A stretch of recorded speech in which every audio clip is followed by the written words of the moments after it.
नमस्कार दोस्तों, stock market studies में फिर से एक बार आपको बहुत-बहुत स्वागत है। तो आज मैं फिर से आपके सामने कुछ इंपॉर्टेंस कंपनी का अपडेट शेयर करने वाला हूँ, तो इस वीडियो को पूरा लास्ट तक देखिएगा।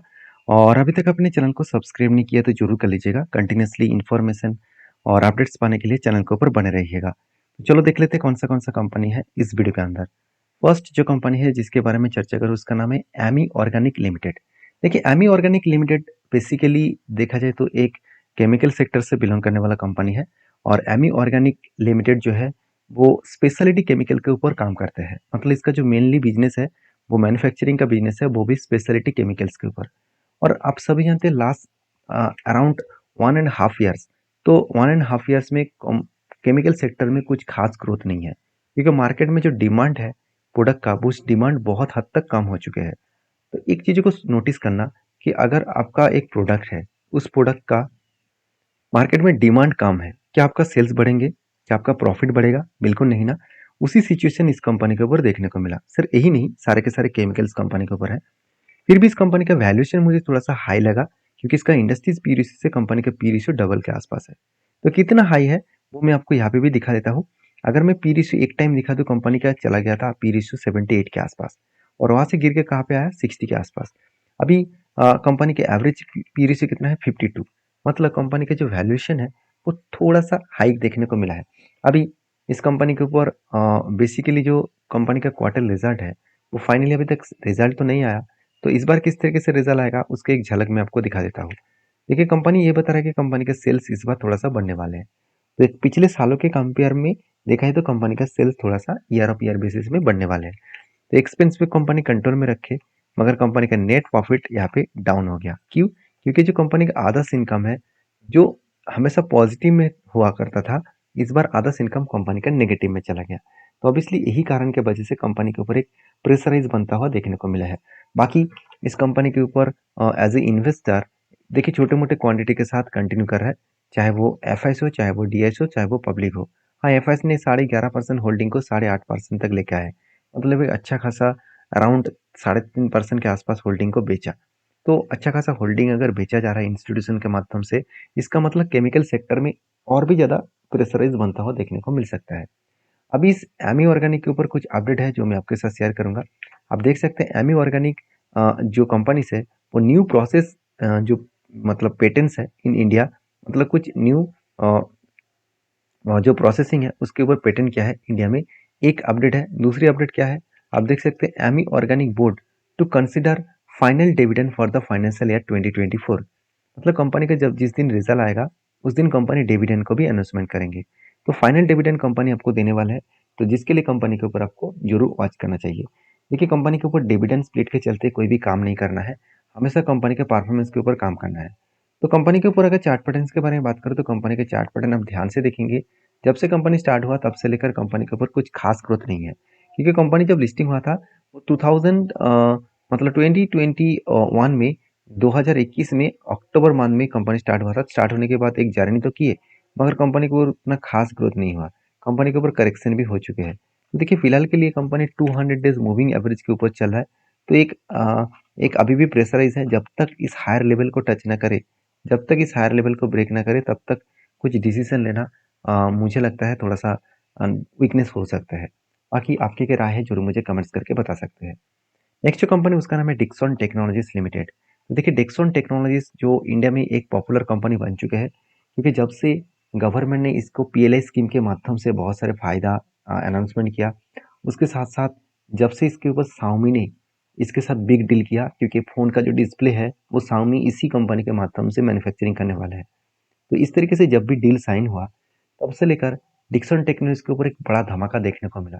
क्योंकि आप खुद ही देख सकते हैं, अगर 52 वीक का हाई और 52 वीक का लो अगर मैं आपके साथ डिस्कशन करूं तो आप देखेंगे तो 52 वीक का लो कहाँ पे है, 2800, और 52 वीक का हाई कहाँ पे है, 8600। ऑलमोस्ट 4 गुना के आसपास कंपनी फंड आपको रिटर्न कर चुके हैं, सिर्फ के सिर्फ 1 सालों के अंदर अंदर। 1 साल के अंदर अंदर आपको फंड 4 गुना कर दिया, तो सोचिए कंपनी कितनी स्ट्रांगली ग्रोथ किया है। हाँ, वैल्यूएशन के हिसाब से कंपनी अभी वैल्यूएशन बहुत हाई है, मगर बाकी पॉइंट्स आपको अच्छा दिखेगा। डेप्थ कम है, इनकम ज़्यादा है। साथ ही साथ कंपनी के जो सबसे इंपॉर्टेंट पॉइंट है कंपनी के ऊपर जो क्वार्टरली रिजल्ट, तो रिजल्ट कंटिन्यूसली कंपनी ग्रोथ करते चले गए। 2000 से 3000 बना, 3000 से 2400 फिर से बना था, अभी 4800 तक कंपनी का सेल्स देखने को मिले। एक्सपेंस कंपनी कंट्रोल में रखे, उसके बेसिस में कंपनी का नेट प्रॉफिट 62 से 46 बना, 52 बना और 97 बना। तो एक अलग लेवल का नेट प्रॉफिटेबिलिटी ग्रोथ देखने को मिले है।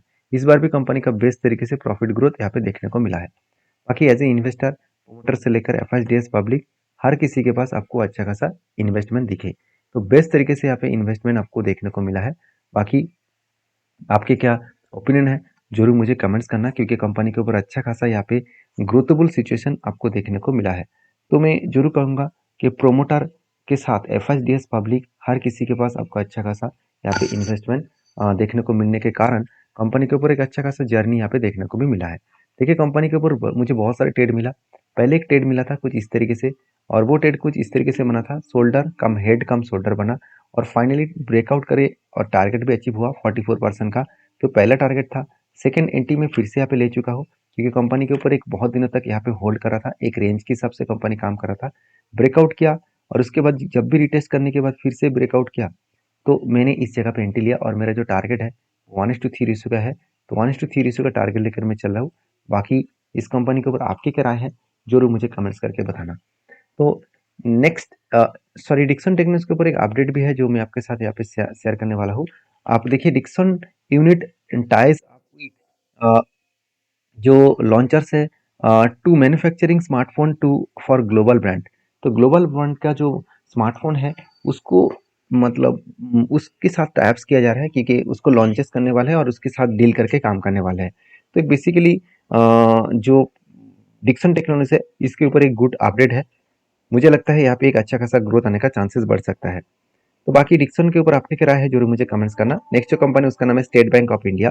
देखिए state bank of India can मतलब एक पीएससी कंपनी है। तो देखिए पीएससी कंपनी जिस तरीके से भागे है उसके बेसिस में अभी प्रॉफिट बुकिंग स्टार्ट हुआ है, तो हर कोई बैंक के ऊपर एक प्रेशराइज बनता हुआ देखने को मिलेगा। फिर भी स्टेट बैंक के ऊपर मुझे उतना ज़्यादा हाई ग्रोथेबल प्रेशर देखने को नहीं मिला है, क्योंकि कंपनी के ऊपर अगर मैं झलक दिखा दूँ कि कंपनी के जो जो अपडेट है, इस बार भी कंपनी हाईएस्ट सेल्स जनरेट किया, आज तक की हाईएस्ट सबसे सेल्स ज़्यादा जनरेट किया। मैं पहले भी डिस्कशन किया था ईयर ऑफ ईयर बेसिस में आपको रिजल्ट दिखाकर कि company year of year basis में अच्छा खासा रिजल्ट दिखा रहा है, मतलब क्वार्टर का रिजल्ट भी अच्छा आएगा।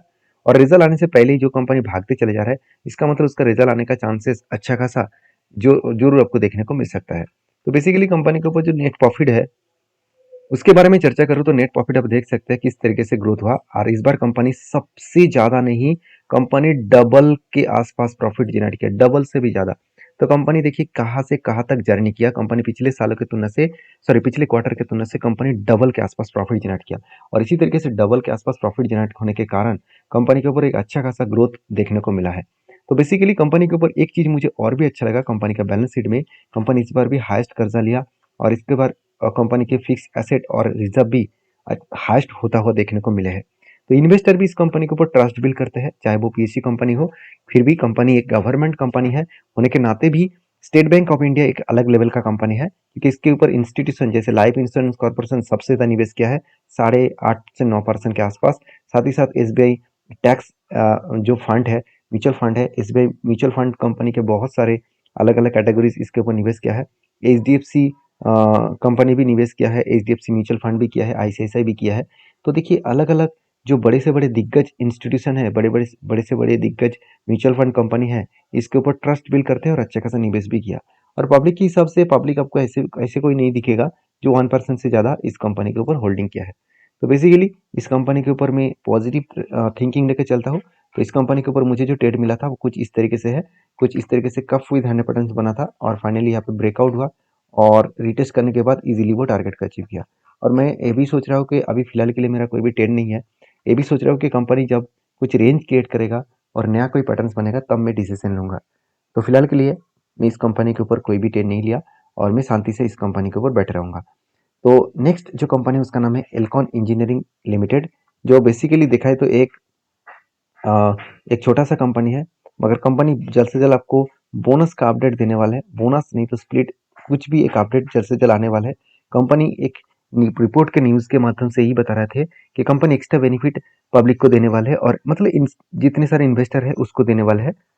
अगर आप इस कंपनी के ऊपर निवेश किया है तो ज़रूर इस कंपनी के ऊपर आप कुछ डिसीज़न ज़रूर लीजिए, क्योंकि कंपनी के ऊपर आपको एक्स्ट्रा बेनिफिट मिलने वाला है। तो बाकी आपकी क्या राय है ज़रूर कमेंट्स करना। ये वीडियो टोटली एजुकेशन पर्पस में था, क्योंकि मैं कोई सेबी रजिस्टर्ड एडवाइज़र और एनालिसिस नहीं हूँ। तो अगर काम करना है तो सारी चीज़ों को समझकर सीखकर काम करना होगा। आपके सेबी रजिस्टर्ड एडवाइज़र के साथ बातचीत करके ही आप काम करिए। तो मिलते हैं नेक्स्ट वीडियो में, तब तक के लिए धन्यवाद।